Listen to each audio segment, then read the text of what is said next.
Le Programme alimentaire mondial estime que l'insécurité alimentaire a affecté plus de 20 millions de personnes au Soudan. Le pays est déchiré par la guerre.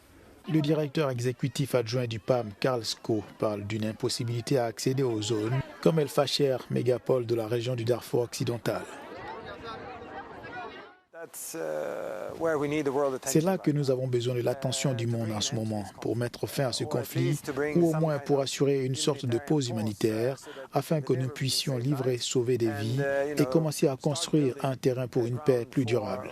Nous lançons donc un appel à tous les pays de la région et au-delà qui ont des moyens de pression pour mettre fin à ce conflit.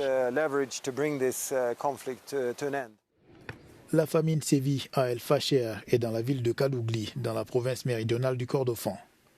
Selon un rapport officiel, les coupes budgétaires ébranlent la chaîne d'approvisionnement et les travailleurs humanitaires sont exposés à des graves risques dans les zones de conflit.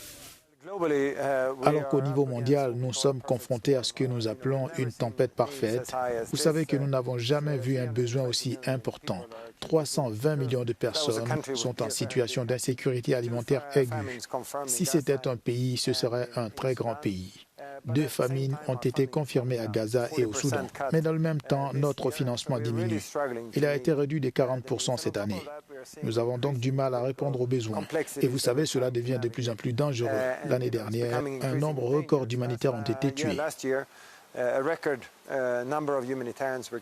Le Soudan a plongé dans le chaos en avril 2023 lorsqu'une lutte de pouvoir entre l'armée et la puissante force paramilitaire de soutien rapide a débouché sur des combats ouverts dans la capitale Khartoum et ailleurs dans le pays.